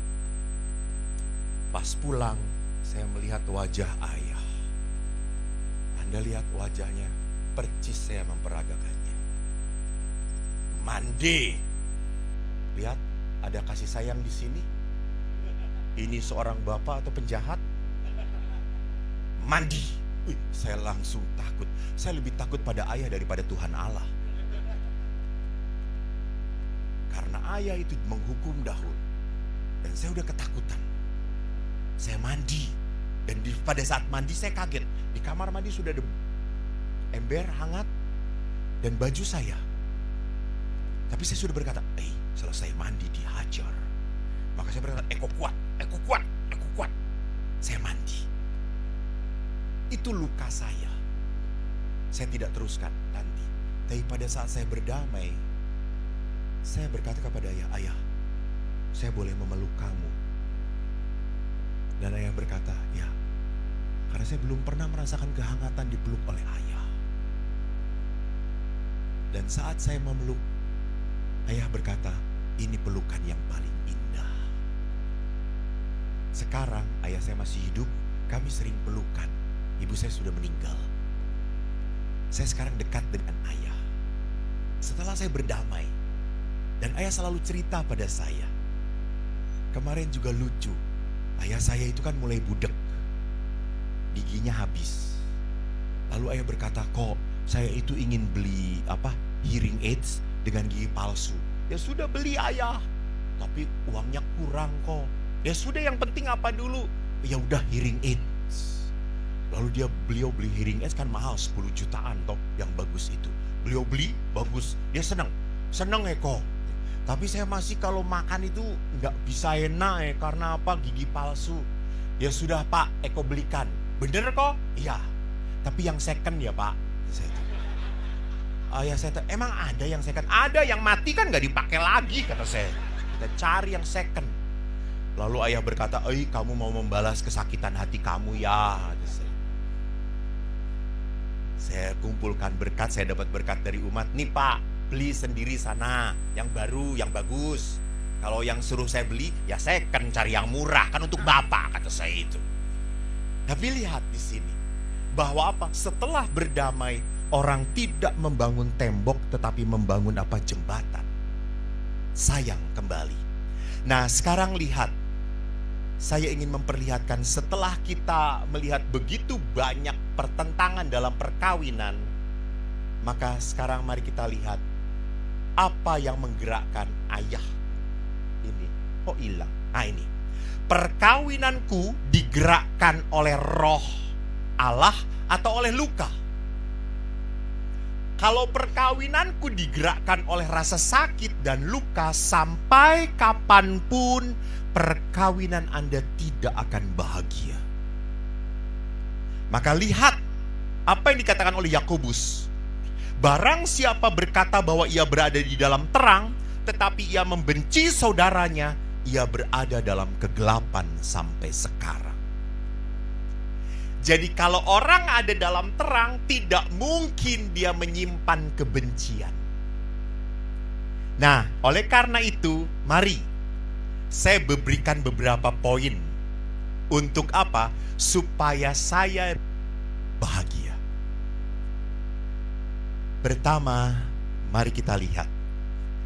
Kita belajar dari Yesus. Yesus berdoa pada Bapanya sebelum menghadapi penderitaan. Di mana? Di Taman Eden Getsemani. Valen, Eden lagi. Ini kalau baptisnya nyogok itu kayak gini. Di Taman Getsemani, Yesus berdoa. Dan Yesus menyuruh kepada para muridnya berdoa, berdoa karena daging itu dan roh itu penurut. Daging itu lemah, sedangkan roh itu penurut. Daging kita yang lemah mudah jatuh dalam kelemahan. Maka Yesus mengatakan berdoa. Kenapa? Ada apa dalam kuasa doa? Pertama, doa membuat Roh Kudus menuntun kita supaya mendengarkan Tuhan daripada mendengarkan kekecewaan dan penderitaan. Jadi doa itu membuat kita mau diatur oleh siapa? Tuhan. Bukan diatur oleh luka batin kita. Doa itu bukan membuat kita diatur oleh kemarahan dan kejengkelan kita. Saya memberi kesaksian seorang istri di salah satu gereja di mana saya bertugas. Suami istri ini punya 3 anak, 2 laki 1 perempuan. Saya tahu banget karena istri ini aktivis di gereja kami. Istri ini baik sekali dan dia punya suami, dan suaminya tiba-tiba pergi dengan wanita lain, meninggalkan istri ini dengan anak-anaknya. Dan istri ini tetap merawat anak-anak. Dia berusaha bekerja keras untuk membiayai keluarga. Karena suami pergi tanpa berita. Dan istri ini begitu rendah hati. Dia ngomong pada saya, Romo, suami saya sudah pergi. Apakah saya boleh masih melayani di gereja? Ya boleh. Ibu tidak berdosa kok. Ibu ditinggalkan oleh suami ibu. Dan ibu kan tidak punya niat untuk menikah lagi. Tidak ada. Dia suami saya, pastor. Wow, keren. Apa yang terjadi setelah 5 tahun ditinggalkan? Suami ini kembali lagi setelah lumpuh kepada istrinya. Dan istrinya menerima suami ini. Anda tahu komentar teman-teman istrinya? Hah? Lihat. Istri goblok, lihat. Istri bodoh, blow on. Suami kayak gitu mah buang. Tapi istri ini merawat suaminya sampai meninggal. Waktu itu saya tidak diminta misa requiem karena dia bukan di wilayah saya. Setelah 7 hari, saya diminta misa peringatan 7 hari. Saya datang ke rumah, lalu saya berkata, Ibu, saya hormat pada Ibu. Ibu keren banget. Terus ibu itu berkata, apanya yang keren, pastor? Itu 5 tahun suami ibu meninggalkan ibu, kembali ibu rawat sampai suami meninggal layak sebagai manusia. Terus ibu itu berkata, pastor, saya boleh jujur? Boleh. Kalau saya lihat kemarahan saya, saya ingin putuskan burung dia.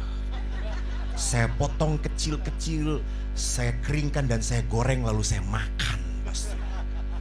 Itu kalau saya lihat luka saya, pastor. Jadi jangan macam-macam. Tetapi saat saya melihat Yesus, saat saya melihat salib, saya nggak bisa apa-apa. Yesus lebih menderita dari saya. Maka saya terima pasangan saya terima, pastor. Karena saya yang memilih dia untuk menjadi suami saya. Sampai kapanpun dia tetap suami saya. Lihat, mengapa ibu? Doa itu tidak supaya kita tidak berlaku di luar karakter kita. Ingat, Anda itu orang baik. Tetapi pada saat Anda dilukai, Anda bisa tidak baik. Betul atau tidak? Nah, itu. Pada saat Anda terluka, Anda bisa bertindak di luar karakter Anda. Padahal dasarnya Anda baik. Tapi karena disakiti, karena saya dikhianati, saya bisa ganas juga. Maka doa itu membuat saya bertindak supaya tidak menjadi ganas. Tidak bertindak di luar kehendak Allah. Dan yang ketiga, justru doa itu menarik, membuat kita berani membuka hati dan menutup mulut. Karena kalau kita marah, biasanya kita membuka mulut dan menutup hati. Betul ibu-ibu? Betul ibu-ibu? Itu salah. Kok betul? Betul ibu-ibu? Salah, bagus. Jadi sering kali kalau kita marah, kita banyak membuka mulut dan menutup hati. That's not right. Buka hati. Semarah, sejengkel, sekesal apapun pada pasanganmu, kau tidak pernah boleh menutup hatimu. Kenapa? Apa yang dipersatukan Allah. Apa yang dipersatukan Allah. Coba ibu sejenak pandang pasangan Anda. Pandang pasangan Anda ibu. Jangan lihat saya. Memang saya lebih menarik, tapi pas pandang pasangan Anda. Walaupun sudah gundul, sudah itu perterimalah. Sudah Bu, ingat ini hadiah dari Tuhan Bu. Jelas Bu, supaya hidup ibu makin menderita. Dia pasti seperti ini. Jadi lihat saudaraku, bahwa bagaimanapun, sesakit apapun, saya tidak pernah boleh menutup hati untuk pasangan saya. Kenapa? Karena Tuhan yang bekerja. Coba sekarang saya tanya, lebih sedih bagaimana? Bu, lebih sedih kehilangan orang tua atau kehilangan pasangan? Tuhanku Yesus, lebih sedih mana? Lebih sedih mana? Kehilangan pasangan atau orang tua? Betul, pasangan. Padahal dia dulu bukan siapa-siapa. Betul atau tidak? Padahal dia si borokokok. Kenapa Anda begitu bersedih? Karena Tuhan yang menyatukan. Karena Tuhan yang menyatukan. Itu misteri perkawinan. Coba lihat. Banyak toh yang sayang pada Anda, banyak toh yang mencintai Anda. Kenapa milih dia yang kayak gitu? Saya kan beberapa kali menikahkan kan, saya lihat suaminya, calon suaminya ganteng, lihat calon istrinya, ya Allah Tuhanku Yesus, gua aja yang normal gak tertarik, kata saya itu. Sampai pada saat calon istrinya ke toilet, saya tanya, kamu memang mau nikah dengan dia? Sorry, apa sih menariknya? Maaf ya, pastor aja gak tertarik. Lalu saat calon pria itu berkata, pastor tidak melihat apa yang saya lihat. Wow, edan. Romo melihat sesuatu. Jadi lihat yang 4, doa bukan bertujuan mengubah pasangan, tetapi mengubah cara kita merespon, menanggapi kekecewaan atau rasa sakit. Jadi kalau pasangan kita sakit, jangan saya juga ikut sakit. Jangan saya ikut sakit. Kalau dia penuh kemarahan, jangan sampai saya juga penuh kemarahan. Tidak perlu. Jangan kemarahan dibalas dengan kemarahan. Rarampung-rampung bahasa Jermannya. Tidak akan selesai kalau kemarahan dibalas kemarahan. Itu yang pertama dilakukan oleh Yesus. Yang kedua ini, kekerasan tidak boleh dengan kekerasan. Sewaktu Yesus melihat bahwa telinga Malkus diputuskan, Yesus berkata apa? Sarungkan pedang. Maka apa yang bisa kita pelajari? Pertama, Yesus menyelamatkan kita melalui penderitaan. Jadi Bapak Ibu, penderitaan adalah kenyataan yang tidak bisa dihindari. Halo? Semua keluarga punya penderitaannya masing-masing. Amin. Ya. Pastor Eko punya penderitaan?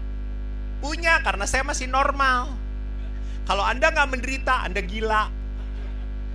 Betul toh? Tanya orang gila, apakah dia menderita? Tidak. Kamu gila, kamu gila.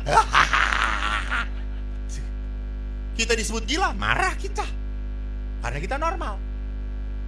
Jadi kalau Anda berkata, wah keluarga saya itu kacau, pastor, keluarga saya itu penuh penderitaan, Tuhan tidak sayang pada saya. Kampret. Bukan hanya elu yang punya masalah, keluarga lain punya masalah.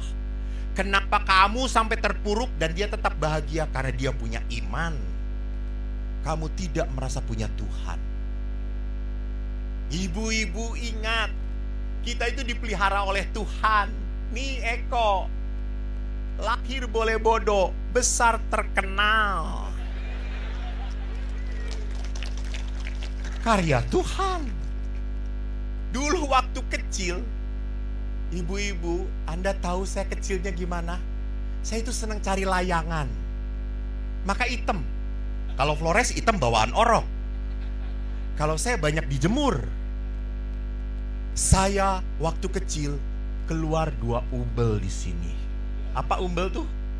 Ingus dan hijau ingusnya. Dan kalau teman-teman Eko itu ingusnya jijik, dimasukkan ke dalam lagi. Sayang dikeluarkan. Lalu kalau sudah banyak, saya opes ke sini. Sehingga ingus itu meleler ke sini. Kena matahari kering. Kena angin pretel satu-satu. Saya sampai gadis-gadis itu berkata, ih bau, si Eko bau.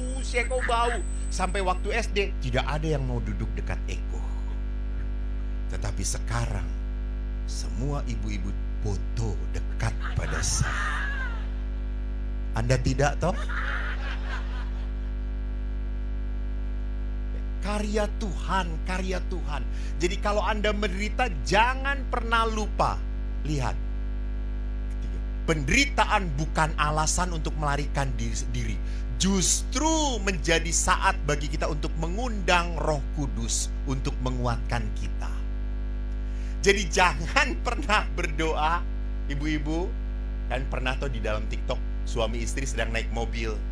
Lalu istrinya berdoa, Tuhan, saya ingin suami saya bahagia. Hilangkan penderitaan di hadapan dia. Langsung hilang ibu ini. Karena dia sumber penderitaan. Lewat penderitaan, melalui sampai pada bintang. Tidak ada keluarga bahagia tanpa pengorbanan Anda. Tidak. Pastor, saya ingin keluarga saya bahagia, saya ingin sukacita. Ya harus berkorban. Nggak bisa egois. Tinggalkan kesenangan kamu.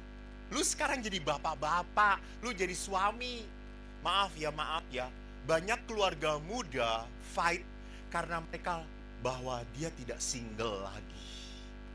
Dia sudah nikah tapi pola pikirnya masih sendirian, single. So, lihat, jika penderitaan sudah tidak tertahan lagi, Bapak Ibu, lihat, Yesus waktu disalib minta pertolongan siapa? Waktu memanggul salib, Simon dari Kirene, ingat? Kitab suci kita sama atau tidak? Anda gereja Katolik Roma atau Katolik bebas? Katolik Roma toh. Bahwa Simon dari Kirene, Yesus minta tolong. Jadi sama, kalau Anda menderita, minta tolonglah. ME, Marriage Encounter adalah tempat untuk saling menolong, menguatkan. Maaf kalau Anda sudah menjadi ME, apakah terjamin baik, tidak ada pertengkaran? Mereka bukan menjadi malaikat setelah menjadi ME. Setelah menjadi ME justru Anda belajar untuk menjadi rendah hati. Mau dibentuk oleh Tuhan. Jadi mintalah pertolongan, carilah pertolongan yang bisa mendengarkanmu, memberikan kekuatan, dorongan. Yang kedua, pada saat Anda menderita, ingat, Yesus itu diberi minuman racun 2 kali. Yang satu itu penawar rasa sakit, yang satu waktu aku haus. Yesus menerima waktu aku haus. Tapi penawar rasa sakit dia tolak. Jadi jangan minum racun di dalam penderitaan. Racun itu bisa apa? Pornografi, minum minuman, overeating, banyak jalan. Kenapa? Pada saat Anda melarikan diri dari masalah keluarga, Anda akan menjadi apa? Mati rasa pada pasangan Anda. Maka kemarin saya memberikan tuli pada Bapak ini. Lalu Bapak itu amin, amin. Bapak itu amin, amin.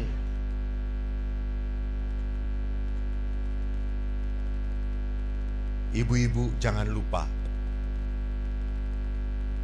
Ibu-ibu jangan lupa, perkawinan itu betul membuat suami Anda tuli. Benar.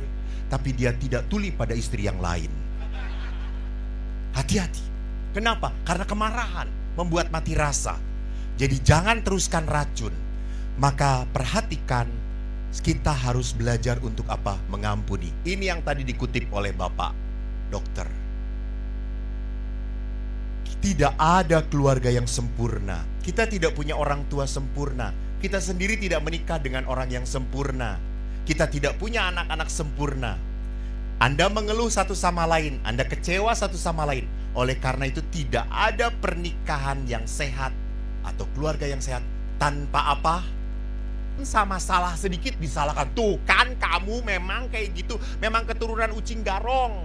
Gak pernah ngelihat ikan sedikit pun langsung tertarik. Enggak, habis. Kalau Anda tidak pernah membebaskan, Anda akan balik lagi kepada luka, kembali lagi luka. Nggak akan pernah perkawinan sampai bahagia. So the last one, kunci dari sebuah kebahagiaan adalah pengampunan. Ibu, bapak, saya belajar dari ayah saya. Tadi cerita saya belum selesai toh. Setelah saya mandi, Anda masih ingat? Setelah saya mandi dengan air hangat, saya sudah ketakutan, pasti keluar dimarahin ayah. Saya sudah buka pintu, rumah kami kecil. Saya keluar, ayah lebih besar dari saya, lebih tinggi. Tapi sekarang setelah tua mengecil. Ayah tuh tingginya lebih tinggi dari saya, badannya kekar, dan ayah olahragawan. Dia diam di depan pintu mandi tuh. Itu kecil dan gak ganteng dari dulu. Eko tuh udah ngeliat kayak gini. Ayah berkata, duduk. Saya duduk. Lalu ayah ke dapur. Dia bawa sup hangat. Makan. Saya makan dengan penuh ketakutan. Saya tunduk, saya diem. Tiba-tiba di tengah saya makan, ayah pegang tangan saya. Saya udah begini. Saya udah takut. Ayah langsung pegang lagi pelan-pelan. Kok kamu lihat ayah? Saya buka, menatap ayah. Ayah berkata apa? Ayah memukul kamu kekerasan ya. Ayah minta maaf ya. Maaf.